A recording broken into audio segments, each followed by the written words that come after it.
Okay, so let's talk about Rembrandt. Rembrandt is one of my absolute favorite artists, and so I could probably go on about him for days and days. I know a lot about him because I have written research on his works of art. His work has always fascinated me in terms of the realism that he gets in the portraiture that he does. Rembrandt was the son of a miller. His parents owned a mill in Holland, and they really wanted him to go into the family business.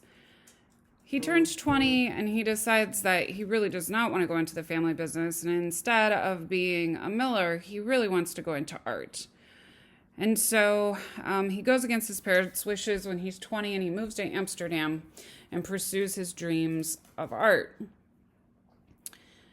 He is really the exception to Dutch specialization. A lot of times we look at the specializations that Dutch painters have or Dutch artists have, and they tend to gravitate towards one medium, towards one formula. And Rembrandt just doesn't do that. He likes to paint landscapes and portraits and seascapes and mythologies, and he enjoys printmaking. By about 1600, there is a hierarchy of subject matter.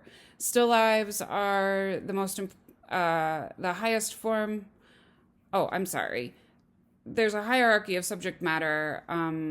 Still life sort of at the bottom, then portraiture, then landscape, and then the highest level is narrative painting. Because Protestants don't have art in their church, but they do in their homes, Rembrandt found a market in the Dutch world for portraiture. Rembrandt's kind of funny. He wants the fame and fortune that Rubens earned, but he really doesn't want to embrace the artistic techniques that Rubens believed in. Rubens believed in hearkening back to the classical days. He believed in resurrecting mythology.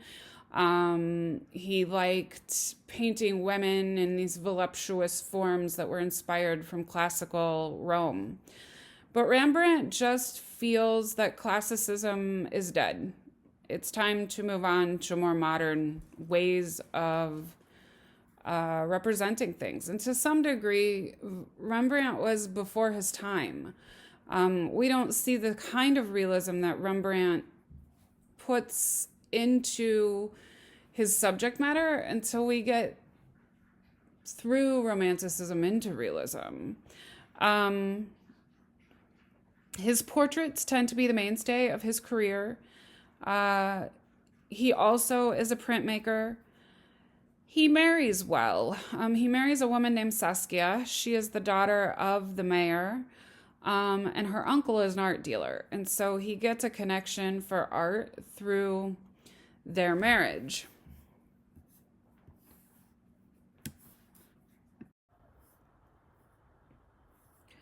Rembrandt follows a really fascinating parallel to Rubens.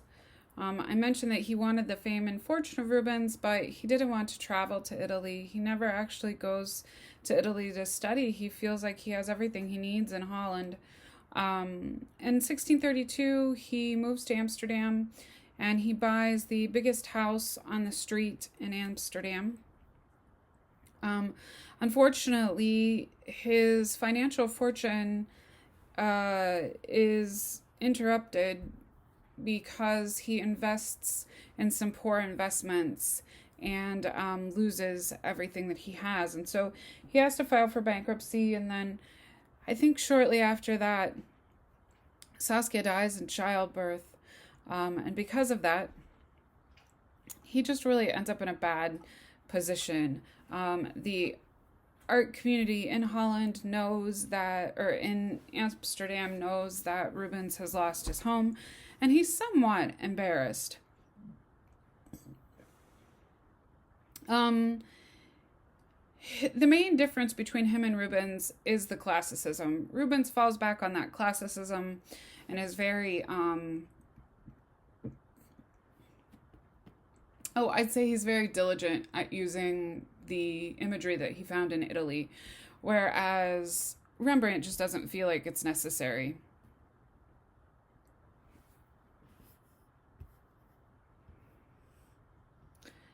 We come to rely on Rembrandt to paint a sense of honesty within his subjects. Um, he doesn't change their appearance. He paints what he sees in front of him. Um, he tries to sort of get at the inner intention of the man the way Leonardo da Vinci did, by painting every flaw that he sees in the skin, every ounce of imperfection that we see in each other in society. This is another one of Rembrandt's self-portraits. Rembrandt left more self-portraits than any other artist that we have today. I believe he's right neck and neck with Picasso in terms of the number of self-portraits that he creates. He goes through these periods where he's fascinated with his nose, and he just paints parts of his face all day long. But at some point, after he loses his estate in Amsterdam and his wife and his children, he begins painting portraits that utilize interesting props. In this case, the clothing that he wears. I did a research project on this particular painting in undergrad, because I was fascinated with how realistic his portraiture was. And so you see that he wears this strange looking cloak. He's dressed himself up in a fanciful way to sort of thumb his nose at the people, at the Dutch people. He feels like he's been criticized for losing all of his dealings. He feels like he needs to sort of, be out there in order to get people's attention, because he's got to somehow grab their attention that he is still a good artist even after he loses his fortune. We think he lost his fortune in the slave trade. It is likely that's what happened. The Dutch area right now is going full force into the slave trade. They've already colonized Africa, and the African kings know that they own the European colonizers' money, and they don't have any way to pay off their debts. You see, the Dutch were looking for new ways to trade with other people. In addition to, they had products that they needed to market to groups of people that they didn't have anybody to buy their goods. And so they go into Africa and into Asian areas and into India in the East, looking for new avenues of trade. Some of the population fall so in love with the European rum, weapons, that they don't have any way they rack up a debt, and then they don't have any way to pay the debt back. And because of that, they end up trading their own people in the slave trade to get the European colonizers off their backs. Eventually, they become indebted to European colonizers, and the European colonizers eventually enslave their people. Now, while the European colonizers do not have slaves in their own home country, they are fueling the new world. They are fueling America's cotton plantations. They are fueling America's plantations. And so Rembrandt would have likely lost his business dealings in the slave trade in investing in those business endeavors. Why? The slave trade was based on money. It was based on having it was based on having a lot of actual cash up front. Why? Because you didn't get paid for the slaves until you safely sold them in America. And so a lot of people that invested in the slave trade, it was a very risky business, because if for whatever reason the slaves didn't survive and the people weren't able to actually be sold in the United States, then you didn't get your money back. It was a very risky business, sort of just like gambling is today. And so Rembrandt's trying to reestablish his reputation, and he does so by using elaborate costuming. Here you can see a close-up of the detail of the tunic that he wears. You can also see the impasto that we've come to associate with Rembrandt's style so much. Rembrandt likes to create these thick layering of paint on the surface of the canvas. And he doesn't really blend it. He sort of lays it on top and allows it to read as it reflects, the highlights reflect the light that he's looking at. So you get these shiny areas that you see here, the whitest of whites. You also understand that he understands the ruddiness of the complexion of the Dutch people. He does a very good job at capturing skin tones and skin imperfections. Rembrandt's early paintings have a sense of insecurity. They don't have as much confidence in terms of personality, in terms of how he pushes and pulls the medium of paint.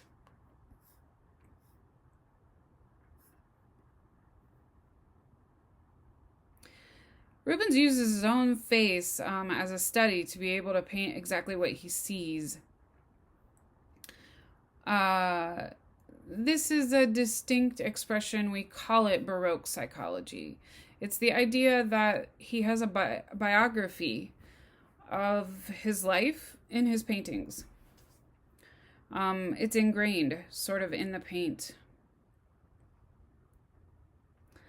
When he moves to Amsterdam, he is festooned with commissions for portraits. Okay, so this is the painting called The Anatomy Lesson of Dr. Nicholas Tulip. And this painting is one of those company paintings, like the militia painting that we saw by Frans Hals. You'll notice that Rembrandt made his fortune based on portraiture, and so this company, or this doctor who practices with his other comrades, wanted a portrait of him teaching his comrades and him working. And so Rembrandt said, okay, you go ahead and do a dissection or do a lesson, and I will paint you. So once a year, criminals were allowed to donate their bodies to science if they wanted to. It was supposed to help take time off of their penance in heaven, and so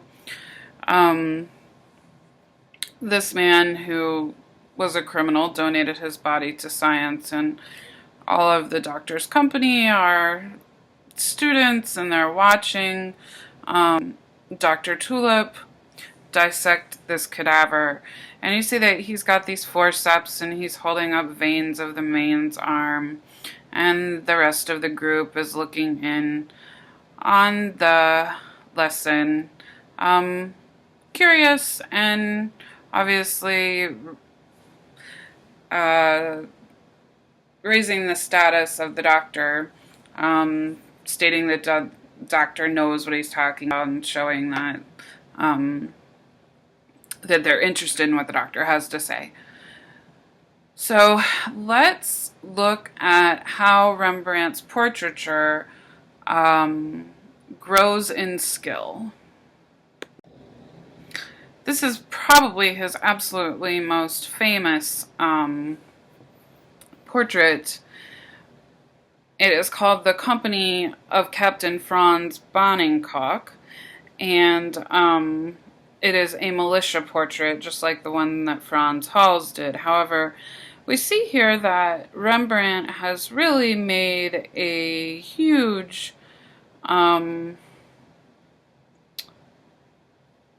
innovation here. He's showing this militia as if they were on any normal day. So this is what the militia does. They go around town and they make sure that everybody's safe. And so this portrait will be hung in a civic area where the group meets, and it will be an investment for the group to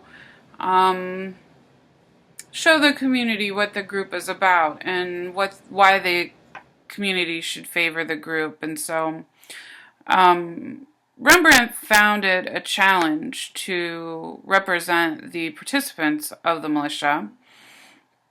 And he really wanted a selection of that spontaneous moment that Baroque paintings have.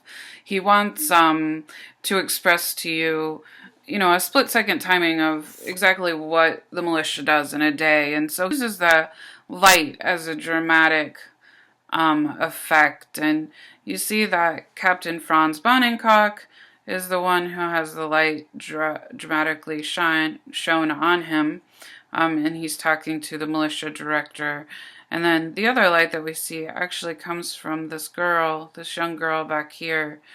And I think that the story goes that the young girl was likely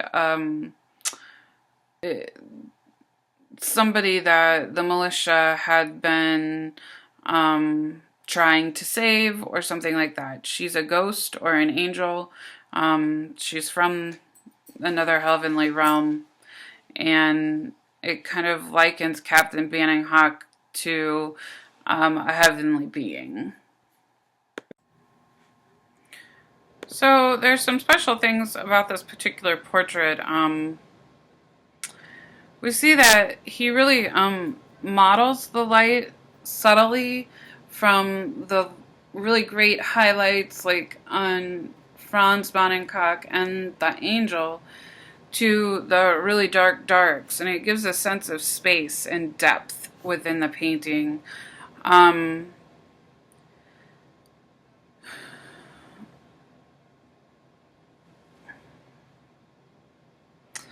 The little girl that we were talking about that is the angel is actually an allegorical embodiment of Amsterdam. So just like the Athena Nike was the allegorical embodiment of victory in Greece, she is the allegorical embodiment of Amsterdam. She is Amsterdam.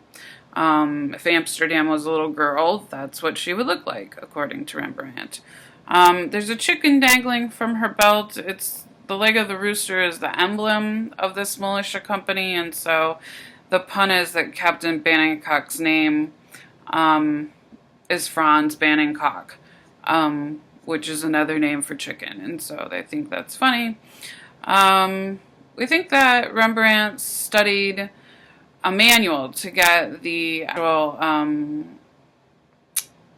action of the guns and the muskets and everything correct. These figures are actually life-size in terms of how big this painting is. And so when you walk in to the civic hall that this painting would be hung in, you would be as tall as Captain Franz Bonenkoch. So it's a really big painting.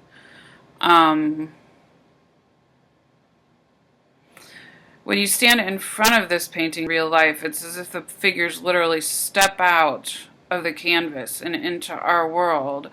It has to do with the way that Rembrandt's handling the light and the color.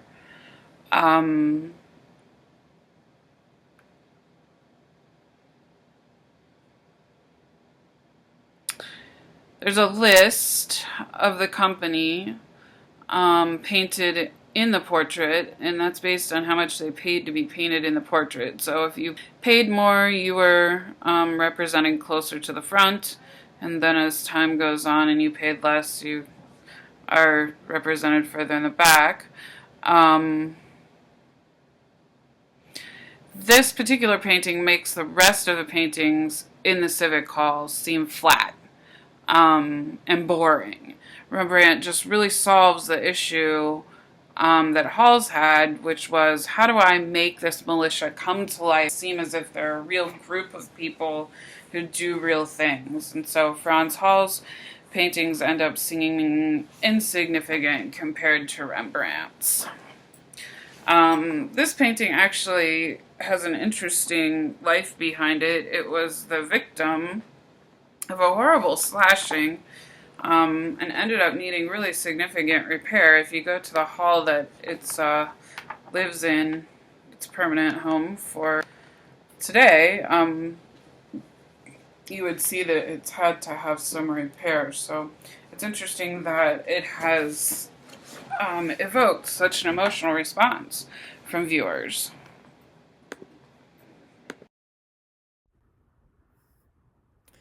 So as Rembrandt's life in art continues, the sort of undeveloped showiness and pride that he had in the beginning dissipates. Part of it is that he loses Saskia in childbirth. Andy loses the house in Amsterdam. He eventually remarries, and he remarries the nurse of one of his children. That always had some sour taste to it. And so we see that he becomes more of an internal artist, one who's more contemplative, one who seems to slow down and look at the moralities in life. He was one of the most innovative printmakers of the 17th century. He created about 350 etchings, and he extends the printmaking medium to its capacity. At this time, printmaking doesn't have quite as many tricks up its sleeves, in that the chemical baths that we use today for printmaking were not invented until post-industrial revolution. And so he utilizes lots of cross-hatching, lots of pointillism, and is able to create these beautiful etchings that really represent a wide variety of tonalities in terms of value contrast. So you get these really rich velvety blacks that come out of it. You get this beautiful bright white color that comes out of the print. I said color, I meant value, and highlight that comes out of the print. And you see that he focuses on more Christian subject matter than his own face.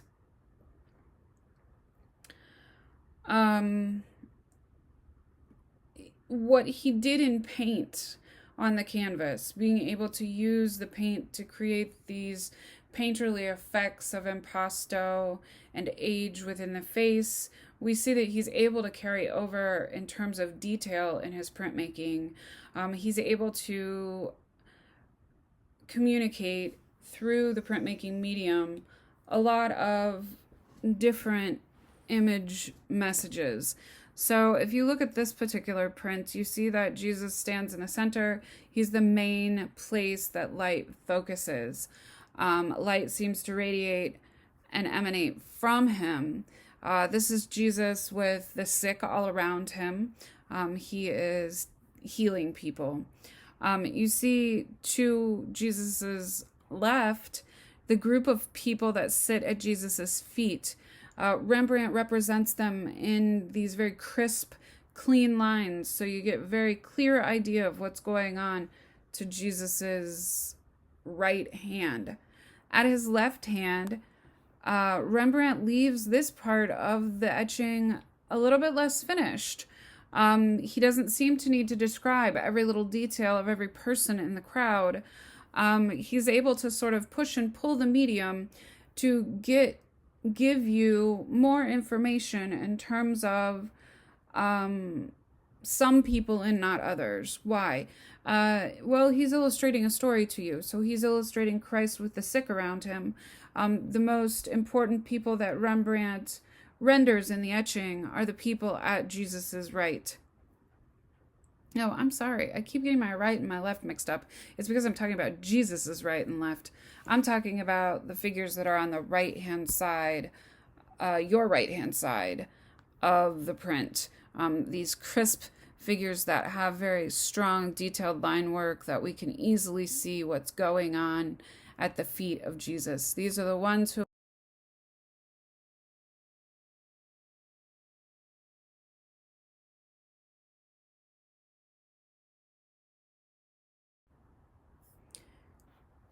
Let's move on to Rembrandt's The Three Crosses. I know the last slide I kind of faded out at the end. I was trying to trim the end of my wordiness out. So just to let you know, it wasn't a mistake. I was trying to sort of be a little less winded.